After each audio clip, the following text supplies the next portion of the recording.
Just right here. How you doing?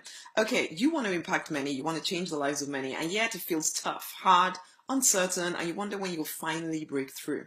And I work with people just like you, successful in certain areas, but not necessarily in the areas that you want to be successful in. And there are certain threads that plague you over and over again.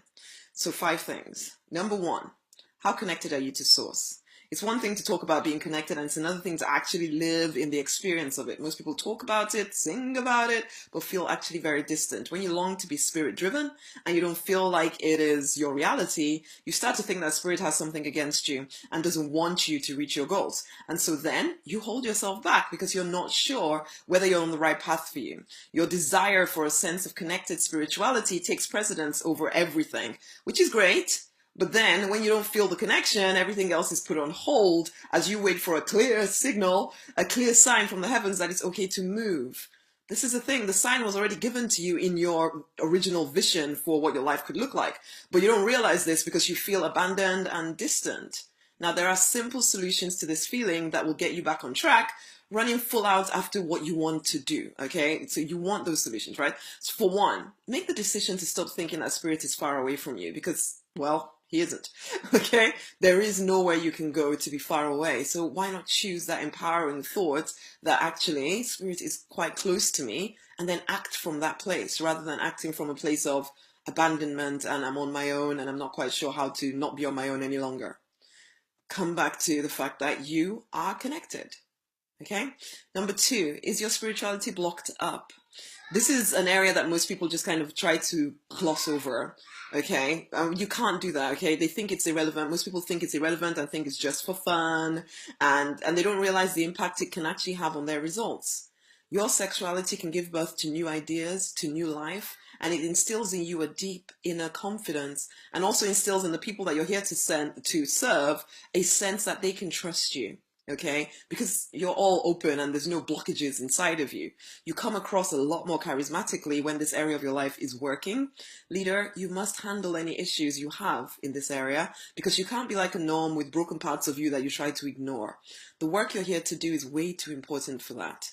When you fully see that, then you will know that you can't have these blocks within you and just ignore them.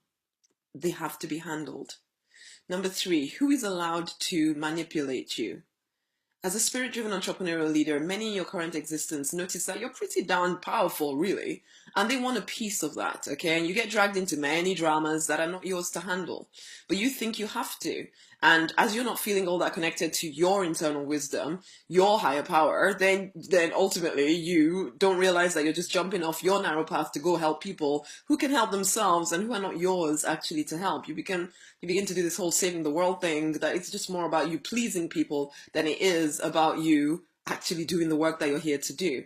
You think it's right, though. That's the thing. You think it's right that you save everyone and save the world. And so you spread yourself so thin, you're getting involved in all kinds of nonsense that isn't yours to handle. And next thing you know, you're stuck, not doing any of the things you dream of doing, but very busy saving everyone else and feeling resentful about it. But you think you have to. You don't. You don't have to do that at all.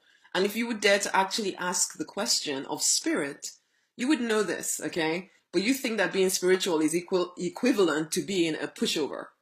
I know you don't think of it that way, but your actions are proving otherwise, okay? Think about it. Number 4, what religious rules do you feel you have to follow? Religion can be a source of great freedom for some, but for some, it's become a bit of a guilt machine, okay? All the rules you think you need to obey to be an upstanding member of your religious community, it's keeping you from your real work. You're jumping through all the hoops your leaders place before you because you think you need them to give you a platform. And again, because you're not connected personally to spirit, to source yourself, you think this is the way it has to be, but really it's just a distraction. And it's one that makes you feel guilty and shameful, and you feel that you'll be punished if you don't jump through all these hoops. For goodness sake, leader, stop spiritualizing the fact that it's simply not working for you. It's not. Okay, you make it seem holy by saying, oh, I need to stay on this sacrificial path. But actually, it's just a safety blanket because you're too scared to leave what you've always known and actually start doing the big work that you're here to do. And so you settle for the limited version that somebody gives you permission to do. Come on, leader, it's time to be free. Number 5, who do you need to forgive, honey? If you're honest, you're angry. Not in an obvious way because you don't think you're allowed to feel what you feel, but there's a recurring theme of resentment that runs through your life. You feel resentful that people don't value you more. After all, you're working your socks off trying to keep them happy, and they don't seem to acknowledge you for it. And if you're completely honest, you're resentful at your higher power because he, she, or it doesn't seem to be rescuing you from this confusing existence. Yes, you found your way to a level of success, but it feels a little like your dreams and the vision that you're so sure came from the spirit is just there to taunt you and make you feel incapable of actually getting past this limit. And so, yes, you're angry.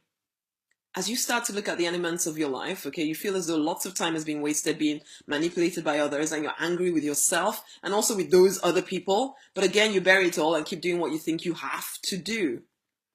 But how long can you keep doing that? Really? At what point will you finally realize that you need to get healed and unblocked from these things so that you can start to live the life you are here to live? Leader, an abundant, successful life can be yours if you will choose to get unblocked. The above 5 reasons, the things that I've just mentioned, they're some of the most common things that hold leaders like you back. And I can help you get unstuck so that you can have the intimacy with spirit that you long for, where you actually feel that connection, the positive impact on the number of people you feel called to impact, yeah, and the extra income that you know can be yours. All of this stuff can be worked out if you will just unblock yourself from some of the nonsense. Okay? Now, if you would like me and you to work together to make this happen, then you just need to private message me now on Facebook to find out about the Deliberate Success Now private one-on-one sessions that I'm delivering at the moment. Okay? There's only a few of these sessions. It's not some kind of long-term anything. It really is pinpointed to help you get unblocked in the certain areas that you feel blocked in. Okay? Send me through a private message and we'll find out more about it. And I'll find out more about you and figure out what is best for you. Okay? So send me a private message. Fight for, deliberately design the life you're born to live because you want to. Okay? Okay then, bye.